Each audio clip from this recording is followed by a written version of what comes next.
saludarles. Estamos aquí en Converso, voces compartidas, propuestas educativas que se orientan a transformaciones profundas para el bienestar comunitario. Y pues el día de hoy estoy muy contenta porque viene con nosotros una escritora maravillosa, Brenda Ríos.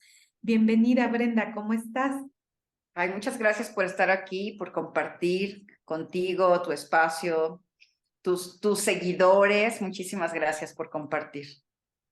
Pues gracias a ti por este generoso libro, que bueno, ya vi que tienes varios, quiero leer un poquito de tu semblanza. Ella es escritora, imparte talleres de escritura creativa en distintos espacios del país. Es autora de una decena de libros. Entre los más recientes están Hombres de Verdad, que es del tema que vamos a hablar hoy. La luz artificial de las cosas de Arlequín. Bueno, el de Hombres de Verdad es de Turner, justo en 2022, entonces recién salidito que está este libro. La luz artificial de las cosas es de Arlequín del 2021. Ensayo colección Contacto, UNAM 2020. Raras, ensayo sobre el amor, lo femenino, la voluntad creadora. Son varias historias también de mujeres. Ese también es de Turner, 2019. Y algunos de ellos pueden ser descargados. Ya les pasaremos los datos en donde al final para que ustedes tomen nota, porque bueno, hoy vamos a hablar de este tema, de este libro que creo que es muy valioso, el de Hombres de Verdad. Y bueno, ya nada más, empezando por este título, Brenda, creo que desde ahí vamos a tener mucho material de dónde hablar. Y pues un poco, Brenda, quiero comentarte antes de empezarte a hacer una pregunta. Siempre empezamos con algún poema, los conversatorios, y me pareció maravilloso el poema que tú describes en este libro, que es de Piedad Bonet, que es una poeta y narradora colombiana, y que se llama Biografía de un hombre con miedo. Entonces lo voy a leer y después nos haces comentarios de esto, ¿te Claro, parece? claro. Va. Muy bien, Brenda. Bueno, pues dice así. Mi padre tuvo pronto miedo de haber nacido, pero pronto también le recordaron los deberes de un hombre y le enseñaron a restar, a ahorrar, a trabajar. Así que pronto fue mi padre un hombre bueno, un hombre de verdad, diría mi abuelo. No obstante, como el perro que gime, embozalado y amarrado a su estaca, el miedo persistía en el lugar más hondo de mi padre, que de niño tuvo los ojos tristes y de viejo unas manos tan graves y tan limpias como el silencio de las madrugadas. Y siempre, siempre un aire de hombre solo, de tal modo que cuando yo nací, me dio mi padre todo lo que su corazón desorientado sabía dar, y entre ellos se contaba el regalo amoroso de su miedo. Como un hombre de bien, mi padre trabajó cada mañana, sorteó cada noche y cuando pudo, se compró a cuotas la pequeña muerte que siempre deseó. La fue pagando rigurosamente, sin sobresalto, algunos años tras años. Como un hombre de bien, el bueno de mi padre. Y pues bueno, aquí con este esquema, Brenda, comenzamos este tema. Platícanos por qué elegir este poema, por qué elegir este título. Bueno, pues yo creo que es muy difícil decir en este tiempo qué es un hombre y qué es una mujer, partiendo de eso, ¿no? Y yo había planeado este libro desde hace mucho y luego se fue por otro lado. Siempre pasa eso con los libros, ¿no? Y cuando vi este poema de Piedad Bonet, yo dije, además lo descubrí ya que el libro estaba terminado y lo incluí a último minuto antes de que el libro se fuera a imprenta, ¿no? Yo dije, tengo que hablar de este poema. En el sentido de que me parece que habla muy bien de una generación de hombres, ya sea, bueno, ya está hablando de su papá, ella es colombiana, pero este hombre puede ser un hombre universal, ¿no? Independientemente de dónde nace, es un hombre mayor. Y pues pienso que sí hay una generación de hombres que todavía está ahí, muy cercano a nuestros abuelos, nuestros tíos mayores, ¿no? que tienen esta manera de ser hombre. Mira, me acaban de contar la historia de mi abuelo, que no la incluí en el libro porque me la acaban de contar, ¿no? Entonces mi abuelo, me contaron una historia de que mi abuelo había perdido una casa jugando baraja, ¿no? Entonces uno crece con estas historias y mi tío me acaba de desmitificar esa historia y me dijo, no, no, tu abuelo no perdió la casa jugando baraja, y se la perdió porque estaba bebido y malvendió la casa. Y al día siguiente, que estaba sobrio, pudo haberse echado para atrás. O sea, es decir, se comprendía el calor de las copas, dice, pero no se quiso echar para atrás porque él era un hombre de palabra. Entonces, a partir de eso te da la idea de qué significa esta concepción de los hombres de hace 60, 50 años, ¿no? O sea, echarse para atrás significa no ser un hombre. O sea, yo tengo una palabra de honor que la voy a cumplir. Entonces, claro, o sea, esta historia no la incluí en el libro, pues porque la acabo de conocer, pero eso ilustra muchísimo qué significa para uno, o sea, crecer rodeada de ciertas ideas de lo que debe ser un hombre para mantener no quiero decir aura, un cierto aura de respetabilidad, de honor, de, de Una armadura. sí, y de prestigio y vinculado a esta cuestión del respeto de los demás. O sea, ¿qué tiene que hacer un hombre para ser respetado en una familia, respetado en su comunidad? Entonces, juego un poco con eso en el libro, aunque claro, me baso en referencias literarias, pero pues también hablo de lo que sucede en mi familia, ¿no? De lo que pesa en una familia común y corriente de ascendencia provinciana, ¿no? Yo soy tercera generación que no trabajo en el campo, es decir, yo tengo una familia que trabajó en el campo hace 3 generaciones, ¿no? Entonces, ¿qué significa haber salido de lo rural y de cómo comprendemos el mundo a partir de una educación universitaria y de que eres mujer? Y entonces, aparte de hablar de mí, por supuesto, pues me preocupaba un poco en este México feminicida, ¿no? No quiero decir que fui a la raíz del problema, porque por supuesto que no, o sea, no soy una especialista en el tema, no soy socióloga, pero sí creo que mi preocupación era, ¿qué le pasa a los hombres ahora? O sea, ¿por qué están de 15 años para acá? ¿Por qué existe el crimen de odio solo por ser mujer, no? Entonces va un poco por ahí la preocupación, entre otras, de este libro. Fíjate que me parece muy valioso e interesante esto que comentas. Justo tuve un conversatorio con Bárbara Ailán, que ella fue su procuradora en la Ciudad de México y hablamos del tema de feminicidio, ¿no? Y veíamos, y creo que es parte de lo que viene también en tu libro porque lo divides en dos partes. Y en la primera parte, donde hablas de hombres completos, la segunda parte ya hablas de los otros, ¿no? Hablando también de aspectos de homosexualidad en varones. Pero en esta primer parte que señalas esa visión, y justo ella era algo de lo que mencionaba, cómo al hombre le cuesta trabajo ponerse en una postura inferior, ¿no? En una situación de sentirse que ya no es necesario, que ya no es suficiente, en esta autonomía o en este empoderamiento también de la mujer. Y que muchas veces, digo, ella relataba, ¿no? Cómo era toda esta visión de la posesión hacia la mujer, incluso después de muerta, la mujer todavía exhibirla o seguir actuando, dejando un escenario, ¿no? Ante la muerte y viendo como esta visión, ¿no? Entonces, qué importante y qué valioso un es eso, o sea, como el conflicto que se está viviendo internamente en los hombres, que se está manifestando entre esas generaciones de las que hablas, que a lo mejor era mucho más marcado la cuestión de ser proveedores, y cómo ahora también se ha ido modificando un poco, ¿no? Con las personas, con los jóvenes o con los millennials, que ya vemos que hay también otra visión diferente de lo que implica también la hombría y la virilidad. No sé ahí cómo en esta primer parte tú hablas un poco, si nos quisieras platicar de esta visión.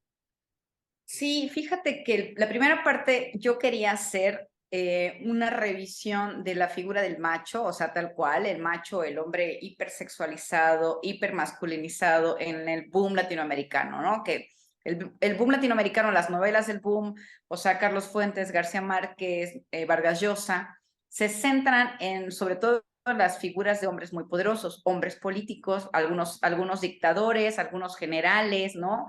Y es un tema de identidad, o sea, es casi, para mí, después de la gran ola que significó el cine mexicano en la época de oro del cine mexicano, ¿no? Esta figura del mariachi, del hombre en el rancho, hipermasculino, tienes a Armendáriz, a Pedro Infante bajándose del caballo, robándose a la muchacha, y son hombres que no hablan, son hombres en blanco y negro que no hablan, que no dicen cómo se sienten y casi son hombres medio salvajes. Entonces, para mí, después de esa primera identidad en el cine, que la estamos viviendo en el cine, llega el boom latinoamericano y se centra en estos hombres que tienen la obsesión por el poder, ¿no? Y cuando hay mujeres protagonistas, pues a veces es la mamá del dictador, pero a veces está la mujer idealizada, como es los personajes de las mujeres en García Márquez, pero nunca hay mujeres iguales a los hombres, o sea, que tengan conversaciones de pares, ¿no? Y entonces yo me iba a ir por ahí todo el tiempo y de repente descubrí que también había escritoras que opinaban de que era ser un hombre. Entonces ya mi tema ya se desvió porque yo dije, caray, hay mujeres escritoras que también dicen, un hombre debe hacer esto, un hombre es, ¿no? Y entonces a mí me llamó muchísimo la atención cómo concebían los hombres su propia descripción, o sea, los hombres somos así, y también cómo las mujeres decían, los hombres son así, ¿no? O los hombres deben ser así. Y ahí empecé a jugar un poco y a pensar, porque finalmente lo que hago es poner en el libro, pues a dialogar a personas que en una vida real sería improbable que se conocieran. Entonces eso es lo que hago, ¿no? Los pongo a pensar y me gustan las conclusiones, que en realidad no son conclusiones, más bien son como preguntas abiertas, ¿no? Para ti, ¿qué sería un hombre de verdad? No sé. Entonces, tú vas a hacer una pregunta en tu casa y a ver qué sale, ¿no? O sea, solo como ejercicio. Entonces, un hombre de verdad, y son muchísimas respuestas, ¿no? Es aquel que tiene palabra, es aquel que cumple lo que dice, es el que no deja a su familia desprotegida, y empezamos a caer en estos estereotipos para el lado bueno, vamos a decirlo así, el proveedor, el fuerte, el poderoso, y luego tienes el otro lado, ¿no? El hombre que además de todo eso tiene que ser un caballero, ¿no? Y luego algo que nos toca muy poco conocer, que va a ser el hombre sensible. Entonces, juego un poco con eso, ¿no? Juego un poco con esta idea del hombre hipermasculino, la primera parte, y luego digo, ¿y qué pasa con los escritores homosexuales? O sea, ¿cómo ser un hombre desde la homosexualidad? Porque también son hombres. ¿Quién dice que son menos hombres? Entonces, esas son como mis inquietudes, ¿no? Entonces alguien me decía, oye, ¿y qué se siente hablar de hombres cuando tú no tienes próstata, no? Y yo dije, mira, los hombres han hecho eso por 2000 años, siempre han estado escribiendo sobre las mujeres, cómo debemos ser. Entonces, déjenme agarrar un poco el pastel y plantear cuál sería la posibilidad del otro, ¿no? O sea, yo pienso en un escritor francés que es Flaubert, ¿no? Gustave Flaubert, y su obra maestra, pues, es Madame Bovary, o sea, su personaje es una mujer, y él siempre lo dijo en público, yo soy Madame Bovary. O sea, yo soy ella, ¿no? O sea, y eso es, a mí lo que me parece maravilloso es la posibilidad de que uno también pueda ser otro. O sea, tú puedes ser tu lado, tú también puedes ser tu lado masculino, yo también puedo tener un lado masculino y no tener miedo, ¿sabes? A ser o fuerte o ser débil. Porque yo creo que lo que permea, y esto que estás comentando de las crisis de los hombres actuales, y yo creo que se permea más, por ejemplo, en hombres de mi edad para abajo. Nos va a tocar ver el cambio, ¿eh? Nos va a tocar ver el cambio entre los más jóvenes, entre los menores de 30 y que están ya, porque ya están en una esfera de mayor volubilidad, o sea, donde pueden decir, no sé qué quiero, no sé qué hacer, no sé cómo decir, y entonces se van a permitir ser volubles, lo que hombres de mi generación para arriba sería prácticamente imposible, ¿no? O están cerrados y no, o sea, tú le preguntas a alguien de mi edad, no lo sé, yo mayor, y le preguntas, oye, pero ¿qué fue lo que te pasó? ¿Por qué decidiste eso? Oye, ¿qué pensaste? ¿No? Y se van a quedar pasmados, porque no procesan, porque no, la crisis que ellos tienen no tiene que ver con esta cuestión de sentir, tiene que ver con aceptar lo que viene y decidir en ese momento sin mayores aspavientos, ¿no? O sea, sin decir, ay, tengo esta decisión y tengo esta, ¿cuál elijo? Y no están en esa crisis que luego las mujeres entramos mucho, ¿no? Todo el tiempo hablo con mujeres de distintas edades y todas están en la misma situación de no sé por qué renuncié, o sí sé por qué renuncié, no sé si hice bien, dejé a mi marido, dejé a mi exnovio, y todo el tiempo estamos pensando por qué hacemos las cosas, y yo en ese proceso no lo he visto en muchos hombres. En los jóvenes sí, pero los mayores no. O sea, solo aceptan lo que viene, y más bien yo creo que esperan que las cosas funcionen como por simpleza, ¿no? Claro, fíjate que justo eso que comentas, que de hecho lo estuve viendo en tu libro, esta parte de por qué los hombres no hacen introspección, ¿no? Me pareció muy interesante que hiciste una pregunta de estas. Y tiene mucho que ver como con esta visión, por ejemplo, recuerdo a Alain Touraine, que es un filósofo francés, y él hablaba de esta parte en donde las mujeres nos construimos desde dentro, donde hay todo este juego de vivirnos pues en soledad, literal, buscando como esta parte de nuestra propia identidad, ¿no? Que tuvimos que buscar un lugar en el mundo porque no se tenía y que entra desde ahí. Y por eso es que la mujer tiene mucho diálogo interno, se voltea a ver, está como en una comunicación directa y además tiene la capacidad de sensibilizarse a las necesidades del exterior también por este comportamiento, ¿no? Y luego un poquito lo hilo a tu segunda parte del libro, donde hablas precisamente de los otros y donde creo que es valioso ver cómo el hombre trata de no ser identificado ni como mujer, porque pues se vuelve alguien femenino y débil o vulnerable, ¿no? Ni como homosexual, porque me vuelvo a alguien también en este estado de vulnerabilidad, ni como en la niñez, porque también hay esta parte de tocar esa visión. Entonces, cómo el hombre lucha por no ser un referente o no parecerse a ninguno de estos tres estadios y me llamó mucho la atención, se me hizo muy interesante cómo hablas en esa segunda parte del libro sobre los otros. Si nos quisieras como ampliar un poco, ¿qué fue como algunas de las conclusiones de todos estos escritores que también vas mencionando en esta parte? Sí, en esta segunda parte del libro yo quería hablar de ciertos escritores que a mí me gustan mucho y bueno, acabé hablando muy poco de ellos y más de mí. Entonces, en ese sentido hice trampa. Yo digo, bueno, me llevaron a mí, ¿no? Pero, por ejemplo, pienso en Truman Capote, Pedro Lemebel, Cayo Fernando Abreu, ¿no? Y me faltaron muchísimos más, por supuesto, ¿no? Lezama Lima.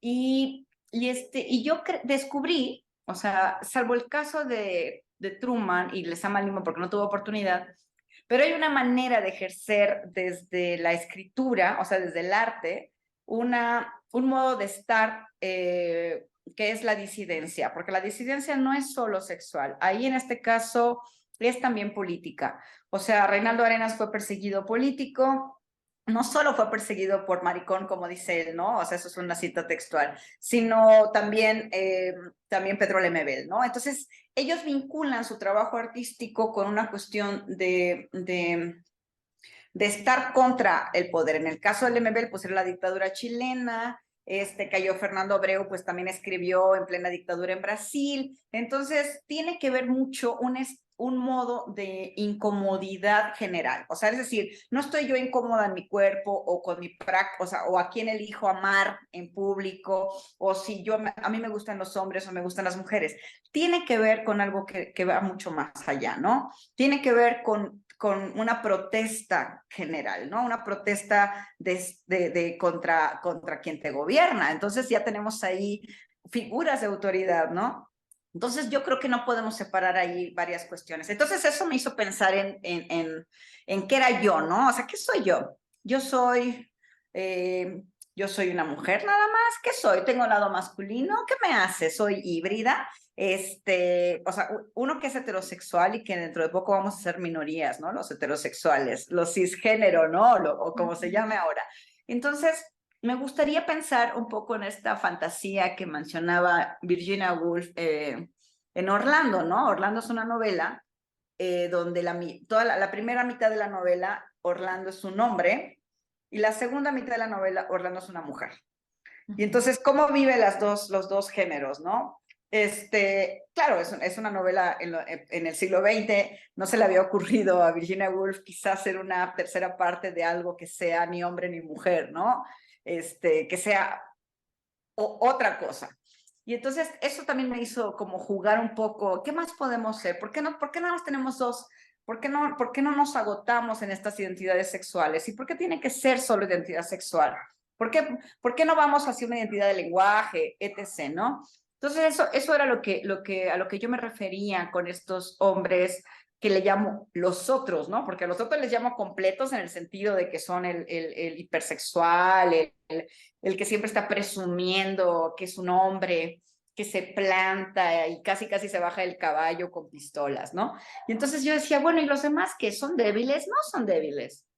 O sea, ¿por qué creemos que todos los otros tienen que ser los sensibles, los maricones, los afeminados, los casi mujeres, ¿no? Entonces, eso es lo que, más que conclusiones,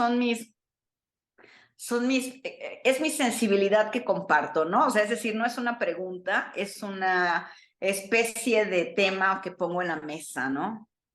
Claro, pues creo que en esa visión entran varios cuestionamientos y que tienen que ver, por ejemplo, con el ejercicio de la ternura, ¿no? Como vemos que de pronto también, justo acabas de mencionar esa parte, cómo los hombres se van permitiendo abrir más este abanico de diversidades, donde ya no son ciertos parámetros, sino que descubren esta sensibilidad, esta vulnerabilidad, el poder expresar el por qué se sienten de cierta forma o por qué actuaron de cierta manera.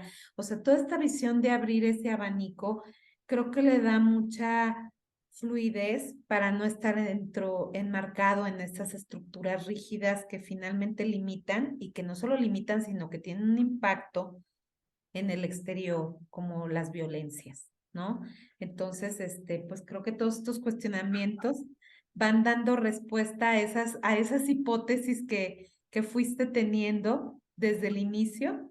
Y bueno, hay una tercer parte que a lo mejor, bueno, no tiene un nombre como tal, pero donde ya empiezas a relatar parte de tu historia, y donde inclusive también se habla como de esta visión de qué son los hombres de verdad, ¿no? Y esta parte de hablar desde las ausencias, tocas ese punto en los hombres, como una mujer que está ausente se nota y hay repercusiones tanto en un caso de feminicidio como en un caso a lo mejor donde una mujer se va de una casa y qué sucede con el entorno familiar, con el sistema familiar, cómo se puede romper o cuando una mujer enferma, ¿no? En cambio, los padres, hay un fragmento que pones ahí que habla de esto, los padres que se van y que después llegan otros. Y entonces no se enmarca o no se notaría tanto como esa ausencia. Listo, perdona. Sí, es que yo creo que también hay una penalización social, ¿no? Ante la mujer o la madre que abandona. Es tremendo, ¿no? O sea, la mujer siempre va a estar más vigilada, no solo por su familia, sino por todos, sus compañeros de trabajo, su familia, sus amigos, ¿no? La mujer es la que no se puede ir, ¿no? Por supuesto que hay mujeres que se van, pero es casi, son las que se alejan del clan, vamos a llamarle así, ¿no? De su obligación casi natural o biológica, como muchos insisten, ¿no? Y el hombre se va y no pasa nada, o sea, es decir, por supuesto, este es un país de padres ausentes. ¿Cuál es la estadística? 6 de cada 10 hombres se van de la paternidad. Y claro, uno se escandaliza y dice qué mal, ¿no? Pero lo peor de todo es que se considera casi normal. Entonces, a mí lo que me llama la atención, y es lo que digo en el libro, es cómo es posible que en un país donde tengamos esta figura del macho, macho, macho, y en la literatura se ve que además hablamos de los dictadores, hablemos de estos hombres poderosos gobernantes, y la mayoría salen huyendo de ser padres. No están en la crianza, no están ahí para ser ni el esposo, ni el proveedor, ni nada. O sea, Juan Rulfo en Pedro Páramo es el ejemplo de eso. Pedro Páramo es el padre de todos esos hijos bastardos que no les dio el apellido. Le da el apellido a uno solo, que es además el peor personaje del libro. O sea, es el violador, el que embaraza a las muchachas, y el tipo está orgulloso de su hijo. Lo considera, ay, qué bien mi hijo que anda por ahí violando muchachas, ¿no? Y dices, híjole, este es un prototipo de lo masculino horrendo, ¿no? O sea, y ese es Pedro Páramo. Entonces también pienso en eso. ¿Por qué seguimos hablando de que el ser hombre es lo más grande que puede haber en un país que adora a los hombres, ¿no? Yo digo que los endiosa, le perdonamos todo por ser varón, es el hijo, las mujeres deben atenderlo, la hermana lo debe atender. Yo tuve alumnas, yo di clases mucho tiempo como maestra rural, y de repente yo tenía alumnas que iban a la escuela y solo podían salir de su casa hasta tener la casa limpia y haber atendido a sus hermanitos, ¿no? Entonces, esta figura de hombre, de varón, pues, ¿no? Que son como los dioses de sus pequeños reinos. Y tú dices, híjole, cuando crees que va a ser un padre que abandona, por estadística, ¿no? A menos que sea criado en un hogar donde quizá le pueda tener otra posibilidad de imaginar la crianza o la posibilidad de imaginar su relación con las mujeres. Eso es lo complicado, lo que yo veo complicado, ¿no? Mientras haya un hombre que se sienta superior solo por ser hombre, mientras hay una mujer que se siente inferior solo por ser mujer, que solo por haber nacido mujer diga no tengo derecho a pensar que puedo ir a la escuela, que puedo tener un mejor trabajo, que puedo separarme y mantener a mis hijos porque mi marido es golpeador, etc., etc., ¿no? Tenemos condiciones sociales que quizá es muy difícil salir de estos celdas imaginarias, si tú quieres, ¿no? O sea, lo veo con mis primas, pues, o sea, lo veo de manera cotidiana, mujeres que han sido amas de casa y que no piensan que no pueden ganarse la vida aunque trabajen todo el día, ¿no? Exactamente, que empieza a ver como esta visión de, pues finalmente que culturalmente es que la mujer continuamente desconfía de sus talentos y de sus capacidades, de esta visión en donde una mujer también puede no solamente sostener un hogar, sino los aspectos emocionales de cada miembro de su familia, ¿no? Justo esto que señalas, por ejemplo, lo veo mucho con las niñas, que finalmente son quienes abandonan en comunidades indígenas, abandonan sus estudios, truncan por completo los estudios por cuidar de los hermanos, ¿no? Y es como una cuestión que solamente se encausa hacia las niñas y no hacia los niños. Entonces, ¿cómo vamos repitiendo todos estos patrones de seguir siendo cuidadoras y en función de eso, pues en cualquier sistema, en mujeres, por ejemplo, que enferman, que todo el sistema familiar se resquebraja, se generan situaciones complejas y que la mujer, aún estando enferma, tiene que continuar bajo estos cuidados, ¿no? Y esta atención por estas ausencias que señalas y que además seguimos justificando por más estudios que tengamos, seguimos muchas veces justificando estos patrones de no pedir a lo mejor una pensión alimenticia, ¿no? Como seguir en esta parte de tener jornadas laborales extenuantes por no sobrellevar como esta visión de entender que también hay una corresponsabilidad. Entonces, bueno, pues sí me pareció muy, muy interesante tu libro.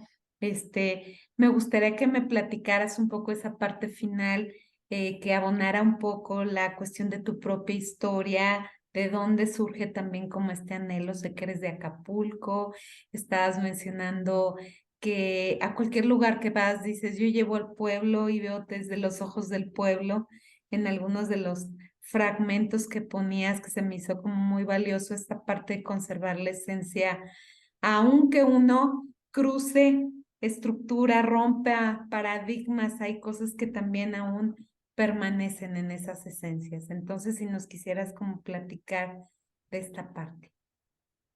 Sí, bueno, yo soy de Acapulco, pero ya soy más chilanga que acapulqueña, tengo 24 años viviendo en el DF, y no es fácil la ciudad, ¿no? O sea, no es fácil.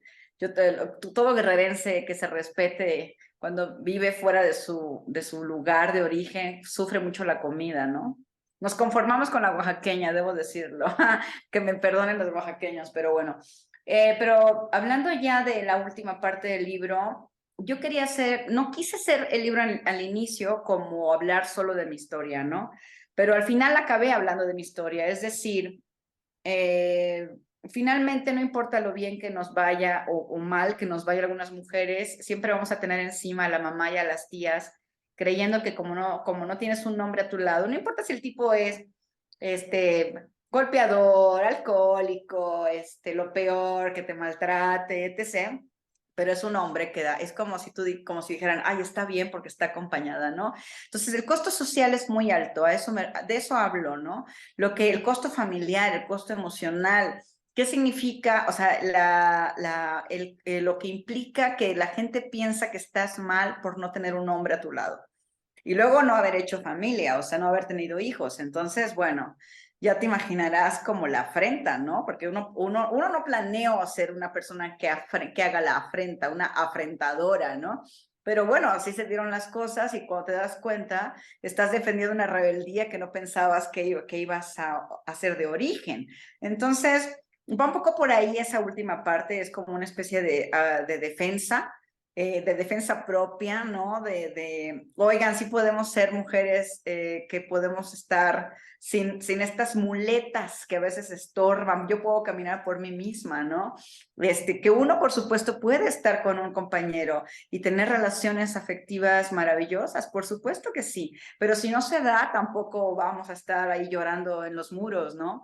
Entonces, tampoco quiero, o sea, no quiero sonar como la todopoderosa o etc. No, para nada, simplemente las cosas son como son.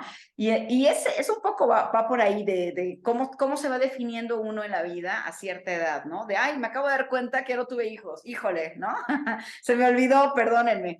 Y tampoco es así como sufro muchísimo porque claro, uno viene de pueblo, como digo ahí, y entonces tienes esta cosa de quién me va a cuidar en la vejez, aunque la gente que tiene hijos sabe que eso no es garantía, ¿me entiendes? Pero bueno, están estas premisas de una mujer que va a envejecer o que está envejeciendo y el gerundio es difícil y entonces vamos, la idea de que uno muera sola en un país donde la familia es una institución fundamental, digamos, la familia es una especie de religión en sí misma, pues es muy complicado, ¿no? Entonces va un poco por ahí ese final, es casi soy mi propia autoporrista, ¿no? Un poco.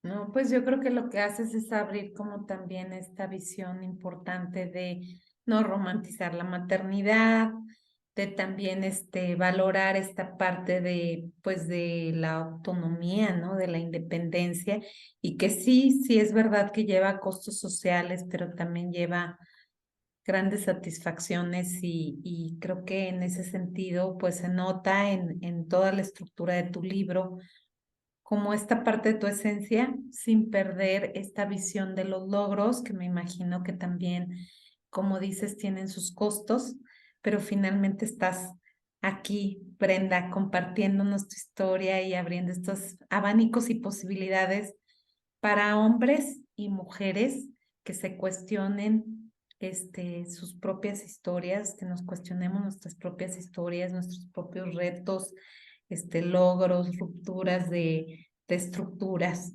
y rupturas también de armaduras, ¿por qué no?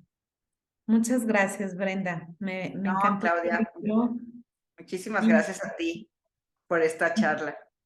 y me encantaría ya nada más que nos dejaras una conclusión final y que después compartieras tus redes, donde te contactamos, que nos hables también de dónde conseguir los libros.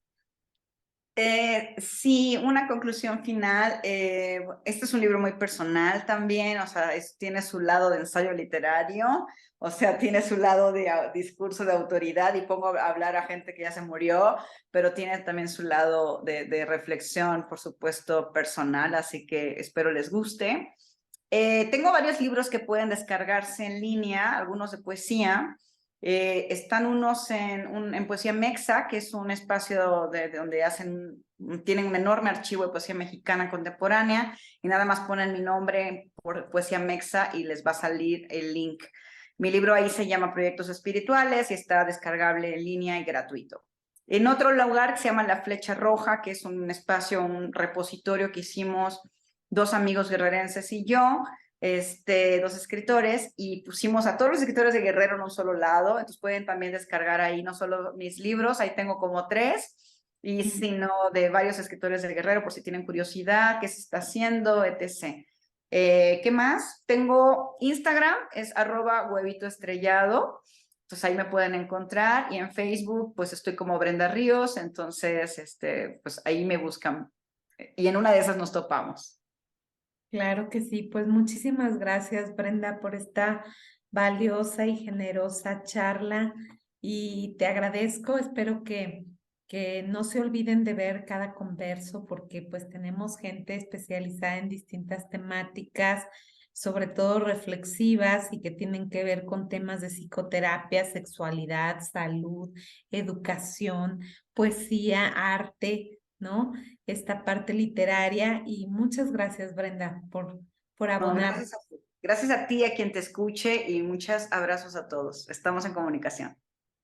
Nos vemos muy pronto. No se olviden de ver los conversatorios en mi canal de YouTube, Claudia Hernández Madrigal, y seguirnos en la fanpage Converso con guión bajo verso, que recuerden que ahí cada jueves a la 1 estamos en vivo en radio en línea, también con distintos expertos. Nos vemos muy pronto y muchas gracias, Brenda. Un abrazote. Gracias a ti.